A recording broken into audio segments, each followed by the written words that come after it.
Hello everyone, glory farm ഹൗസിൻ്റെ പുതിയൊരു എപ്പിസോഡിലേക്ക് ഏവർക്കും സ്വാഗതം. ഇന്നത്തെ നമ്മുടെ വീഡിയോ എന്ന് പറയുന്നത് ഒരു ഗാർഡൻ വീഡിയോ ആണ്. അപ്പോൾ നമുക്ക് വീഡിയോയിലേക്ക് കിടക്കാം. അതിനു മുമ്പ് ഈ ചാനലിലെ വീഡിയോകൾ നിങ്ങൾ ആദ്യമായിട്ടാണ് കാണുന്നതെങ്കിൽ ഗ്ലോറി ഫാം ഹൗസ് എന്ന് പറയുന്ന ഞങ്ങളുടെ യൂട്യൂബ് ചാനൽ സബ്സ്ക്രൈബ് ചെയ്യുക. അതുപോലെ തന്നെ തൊട്ടടുത്തുള്ള ബെൽ ഐക്കണോട് പ്രസ് ചെയ്യുക. അപ്പോൾ നമുക്ക് വീഡിയോയിലേക്ക് കിടക്കാം.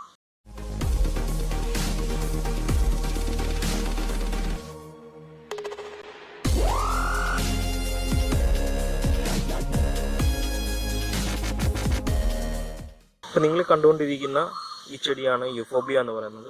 ഒരു കാലത്ത് വളരെയേറെ പഴി കേൾക്കേണ്ട വന്ന അല്ലെങ്കിൽ അപവാദം കേൾക്കേണ്ട വന്ന ഒരു ചെടിയാണ് യൂഫോബിയ എന്ന് പറയുന്നത്. അതും കുറഞ്ഞ കാലയളവ് കൊണ്ട് തന്നെ ആൾക്കാർക്ക് വളരെയേറെ ഡിമാൻഡ് ഉണ്ടാവുകയും അതേപോലെ ആൾക്കാർക്ക് വളരെയേറെ താല്പര്യം ഉണ്ടാവുകയും ചെയ്തൊരു ചെടിയാണ് യൂഫോബിയ എന്ന് പറയുന്നത്. ചെടി അതിൻ്റെ ഡിമാൻഡ് വന്നു തുടങ്ങി അല്ലെങ്കിൽ ആ ഡിമാൻഡിന് പീക്ക് ആയിരുന്ന സമയത്താണ് അതിന് പെട്ടെന്ന് തന്നെ അതിന് പ്രചരണം ഉണ്ടാകുകയും അതേപോലെ തന്നെ ചെടി പെട്ടെന്ന്, അതായത് ഫുൾ ചെടികൾ ഉന്മൂലന നാശത്തിലേക്ക് അല്ലെങ്കിൽ നശിപ്പിച്ച് കളയുന്ന രീതിയിലേക്ക് വരികയും ചെയ്തത്. ധാരാളം ആൾക്കാരൊക്കെ നമ്മൾക്കറിയാം, വീട്ടിൽ വളർത്തിക്കഴിഞ്ഞാൽ ക്യാൻസർ വരുമെന്നുള്ള അപവാദത്താൽ അല്ലെങ്കിൽ ആ ഒരു പേടി കാരണം ചെടി മൂടോടെ തന്നെ നശിപ്പിച്ച് തീയിട്ട് കളഞ്ഞ് ധാരാളം ആൾക്കാരെ നമുക്കറിയാവുന്നതാണ്. അത് നല്ല രീതിയിൽ കളക്ഷനായിട്ട് വന്നിരുന്ന ആൾക്കാർക്ക് അവരാണ് അത് ചെയ്തതെന്ന് ഓർക്കുമ്പം വളരെയേറെ സങ്കടമുണ്ട്. അതേപോലെ തന്നെ ചെടി നല്ല രീതിയിൽ വളർത്തിയെടുക്കാവുന്ന, വളരെ കെയർ കുറഞ്ഞ, ചൂട് സമയത്ത് നല്ല രീതിയിൽ ഫ്ലവറുകൾ ലഭിക്കുന്ന അല്ലെങ്കിൽ വെള്ളക്കുറവുള്ള സ്ഥലത്തും നല്ല രീതിയിൽ വളർത്തിയെടുക്കാൻ പറ്റുന്ന ഒരു ചെടിയാണ് യൂഫോബിയ എന്ന് പറയുന്നത്. അപ്പം ശരിക്കും പറഞ്ഞാൽ ഇതൊരു മരുഭൂമിയിലെ കള്ളിമുള്ളിച്ചെടി വിഭാഗത്തിൽപ്പെട്ട ഒരു ചെടിയാണ് യൂഫോബിയ എന്ന് പറയുന്നത്. അതുകൊണ്ട് തന്നെ ഇതിന് വളങ്ങളോ അല്ലെങ്കിൽ അതിൻ്റെ കെയറോ അല്ലെങ്കിൽ വെള്ളമോ അതിന് വലിയ ആവശ്യമില്ലാത്തൊരു ചെടിയാണ് യൂഫോബിയ എന്ന് പറയുന്നത്. യൂഫോബിയ തണ്ട് ഉപയോഗിച്ചും അതേപോലെ തന്നെ അരി ഉപയോഗിച്ചും കിളിപ്പിക്കാൻ പറ്റുന്ന ഒരു ചെടിയാണ്. അതായത് മെയിൻലി പ്രൊപ്പഗേഷൻ എന്ന് പറയുന്നത് തണ്ടും അരി ഉപയോഗിച്ചിട്ടാണ് യൂഫോബിയയുടെ. അരി ഉപയോഗിക്കുമ്പോഴുള്ള പ്രശ്നം എന്ന് പറയുന്നത് മാതൃസസ്യത്തിൻ്റെ യാതൊരുവിധ ഗുണമേന്മയും ഇല്ലാത്ത ഒരു ചെടിയായിരിക്കും ഉണ്ടാകുക എന്നുള്ളതാണ് അരി ഉപയോഗിച്ച് കിളിപ്പിക്കുമ്പോൾ അല്ലെങ്കിൽ അരി ഉപയോഗിക്കുമ്പോൾ ഉള്ള കുഴപ്പമെന്ന് പറയുന്നത്. അതായത് മാതൃസസ്യത്തിൻ്റെ കളറോ അല്ല എങ്കിൽ അത് ആ പൂവിൻ്റെ വലിപ്പമോ ഒരു കാരണവശാലും കിട്ടിക്കൊള്ളണമെന്നില്ല. അരി വെച്ച് കിളിപ്പിക്കുമ്പോഴുള്ള പൂക്കളുടെ വലിപ്പം വളരെ കുറവായിരിക്കും. അപ്പോൾ അതുകൊണ്ട് നമ്മൾ കൂടുതലായും പ്രൊപ്പഗേറ്റ് ചെയ്യുന്നത് ഇതിൻ്റെ തണ്ട് ഉപയോഗിച്ചിട്ടാണ്.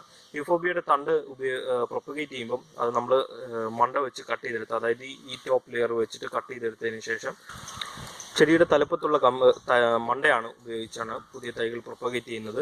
നമുക്ക് ഇടക്കമ്പും യൂസ് ചെയ്യാം, പക്ഷേ ഇടക്കമ്പ് യൂസ് ചെയ്താൽ അത് പൊട്ടി മുളിച്ചെടുക്കാൻ വേണ്ടി അത് എത്തിവരാൻ വേണ്ടി കുറേ സമയമെടുക്കും. അതുകൊണ്ട് ഏറ്റവും കൂടുതൽ ആൾക്കാരും യൂസ് ചെയ്യുന്നത് യൂഫോബിയയുടെ ഏറ്റവും മണ്ടയാണ് കട്ട് ചെയ്ത് ഉപയോഗിക്കുന്നത്. അപ്പോൾ നമുക്ക് ഇത് തന്നെ ആണെങ്കിൽ ബെൻഡ് ആകുന്നത്, അല്ലെങ്കിൽ ചെടി വളയുന്ന സ്ഥലത്ത് വെച്ചിട്ട്, അതിൻ്റെ സ്റ്റം വളയുന്നിടത്ത് വെച്ചിട്ട് അവിടെ ആണെങ്കിൽ പുതിയ മുകുളം ഉണ്ടാവുകയും അത് വളരുകയും ചെയ്യുന്നുണ്ട്. അപ്പോൾ അതും കട്ട് ചെയ്ത് ഉപയോഗിക്കാൻ പറ്റുന്നതാണ്. അപ്പോൾ നമുക്ക് മാതൃസസ്യത്തിൻ്റെ സെയിം നിലവാരമുള്ള അല്ലെങ്കിൽ സെയിം ഒരു ചെടി ലഭിക്കാൻ വേണ്ടി നമുക്ക് എപ്പോഴും ഇതിൻ്റെ തണ്ടാണ് പ്രൊപ്പഗേറ്റ് ചെയ്യുന്നത്. വളരെ എളുപ്പത്തിൽ തന്നെ നമുക്ക് പ്രൊപ്പഗേറ്റ് ചെയ്തെടുക്കുകയും അതേപോലെ തന്നെ വളർത്താനും പറ്റുന്ന ഒരു ചെടിയാണ് യൂഫോബിയ എന്ന് പറയുന്നത്. ഇതിൻ്റെ തണ്ട് പ്രൊപ്പഗേറ്റ് എടുക്കുമ്പം ഒറ്റ കാര്യം ശ്രദ്ധിക്കേണ്ടതെന്ന് വെച്ചാൽ ഇതിൻ്റെ മുള്ളൊരു കാരണവശാലും നമ്മുടെ ദേഹത്ത് കൊള്ളാനോ മുറിയാനോ പാടില്ല. അങ്ങനെ ചെയ്ത് കഴിയുന്ന ഭാഗങ്ങൾ അല്ലെങ്കിൽ മുള്ളു കൊള്ളുന്ന ഭാഗങ്ങൾ പഴുക്കുന്നതായിട്ട് കാണിക്കുന്നുണ്ട്. അതേപോലെ തന്നെ ഇതിൻ്റെ കറയാണെങ്കിൽ കണ്ണിലോ ദേഹത്തോ ഉള്ളിലൊന്നും ചെല്ലാതെ ശ്രദ്ധിക്കുകയും വേണം. അപ്പോൾ ഈ രണ്ട് കാര്യങ്ങൾ ശ്രദ്ധിച്ചു കഴിഞ്ഞാൽ നമുക്ക് യൂഫോബിയ നല്ല രീതിയിൽ വളർത്തിയെടുക്കാൻ സാധിക്കുന്നതാണ്.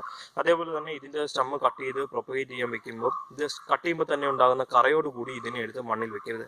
പകരം ആ കറയൊന്ന് തൂത്ത് കളയുകയോ അല്ലെങ്കിൽ ഒരു മണ്ണ് വെച്ച് കുത്തി അതൊന്ന് ഉണങ്ങിയെടുത്തതിന് ശേഷം അതിനെടുത്ത് കുഴിച്ച് വയ്ക്കുകയാണ് ചെയ്യേണ്ടത്. അതായത് ആ കറ കട്ട് ചെയ്തിട്ട് ആ കറയോടുകൂടി ആ സമയത്ത് തന്നെ ഇനി കുഴിച്ച് വയ്ക്കാതെ അല്പസമയം വെയിറ്റ് ചെയ്തതിന് ശേഷം കുഴിച്ച് വയ്ക്കുന്നതായിരിക്കും പെട്ടെന്ന് ഗ്രോത്ത് കാണിക്കുന്നത്.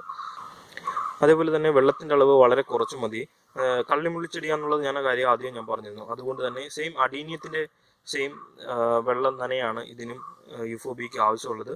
മഴക്കാലം ആകുമ്പോഴത്തേക്ക് നമ്മൾ ഈ ചെടിയെ മഴയിൽ നിന്നും കണ്ടിന്യൂസ് ആയിട്ടുള്ള മഴവെള്ളത്തിൽ നിന്നും അതിനെ പ്രൊട്ടക്ട് ചെയ്ത് മാറ്റണം, അല്ല എങ്കിൽ ചെടി നശിച്ചു പോകും. അതേപോലെ തന്നെ 3 ദിവസം കൂടുമ്പോഴോ അല്ലെങ്കിൽ ആഴ്ചയിൽ ഒരിക്കലോ ഉള്ള നന മതിയാകും. അപ്പോൾ ഇത് നടാൻ വേണ്ടി നമുക്ക് ഗാർഡൻ സോയിലും അതേപോലെ തന്നെ അടിവളമായിട്ട് ചാണകപ്പൊടിയോ അല്ലെങ്കിൽ ആട്ടുംപുഴുക്കപ്പൊടിയോ ഉപയോഗിച്ച് നമുക്ക് മിക്സർ തയ്യാറാക്കി അതിലേക്ക് നടാവുന്നതാണ്. അപ്പോൾ ഇതിൻ്റെ ചുവട് തറഞ്ഞിരിക്കാത്ത രീതിയിലുള്ള മിക്സർ തയ്യാറാക്കുന്നതാണ് ഏറ്റവും ഉചിതം എന്ന് പറയുന്നത്. അപ്പം നല്ല രീതിയിൽ ചെടി ഗ്രോത്ത് കാണിക്കും. ഗ്രോത്തിനോ അല്ലെങ്കിൽ ഫ്ലവറിനോ അത്ര വലിയ വളങ്ങളോ കാര്യങ്ങളോ ഒന്നും കൊടുക്കേണ്ട ആവശ്യമില്ല.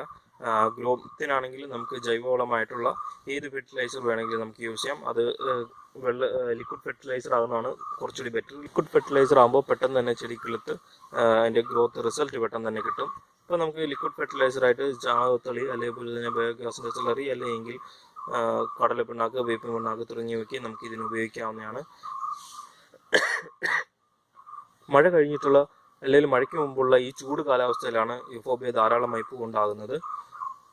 അപ്പോൾ ഇത് ഒറ്റ കളറും അതേപോലെ തന്നെ വളരെ വ്യത്യസ്തമായുള്ള പല കളറുകളിൽ നമുക്ക് ഇന്ന് ലഭ്യമാണ്. നമ്മുടെ മിതമായ നനയും അതേപോലെ തന്നെ മിതമായ കെയറും ഉപയോഗിച്ച് തന്നെ നല്ല രീതിയിൽ വളർത്തിയെടുക്കാൻ പറ്റുന്ന ഒരു ചെടിയാണ് യൂഫോബിയ എന്ന് പറയുന്നത്. വെള്ളമില്ലാത്ത കാലാവസ്ഥയിലും അല്ലെങ്കിൽ വെള്ള ദൗർലഭ്യമുള്ള കാലാവസ്ഥയിലും നമുക്ക് നല്ല രീതിയിൽ വളർത്തിയെടുക്കാൻ പറ്റുന്ന ഒരു ചെടിയാണ് യൂഫോബിയ. അപ്പോൾ ഈ ചെടി ഹാൻഡിൽ ചെയ്യുമ്പം ഇതിൻ്റെ മുള്ളും അതേപോലെ തന്നെ കറയും നമ്മുടെ ദേഹത്ത് പൊള്ളാതോ അല്ലെങ്കിൽ അത് ഉള്ളിച്ചെല്ലാതോ നമ്മൾ സൂക്ഷിക്കുന്നത് നല്ലതായിരിക്കും. ഈ വേറെ യാതൊരുവിധ പ്രശ്നവും ഈ യൂഫോബിയയ്ക്കില്ല. നമ്മുടെ നാട്ടിൽ വളരുന്ന യൂഫോബിയയ്ക്ക് യാതൊരു പ്രശ്നവുമില്ല. ക്യാൻസർ ഉണ്ടാകുന്നതിന് കാരണമാകുന്ന യൂഫോബിയ എന്ന് പറയുന്നത് മറ്റൊരു ടൈപ്പ് യൂഫോബിയാണ്. അപ്പോൾ അതാണെങ്കിൽ നീണ്ട ഇലകളുള്ള ഒരു ടൈപ്പാണ്, വേറൊരു ടൈപ്പാണ്.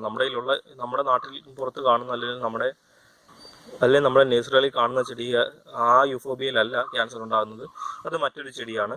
അപ്പോൾ നിങ്ങൾക്ക് എല്ലാവർക്കും ഈ വീഡിയോ ഇഷ്ടപ്പെട്ടു എന്ന് കരുതുന്നു. ഇത്തരം ഗാർഡൻ സംബന്ധമായ വീഡിയോകൾ മലയാളത്തിൽ ലഭിക്കുന്നതിന് വേണ്ടി ഗ്ലോറി ഫാം ഹൗസ് എന്ന് പറയുന്ന ഞങ്ങളുടെ യൂട്യൂബ് ചാനൽ സബ്സ്ക്രൈബ് ചെയ്യുക. തൊട്ടടുത്തുള്ള ബെൽ ഐക്കൺ പ്രസ് ചെയ്യുക.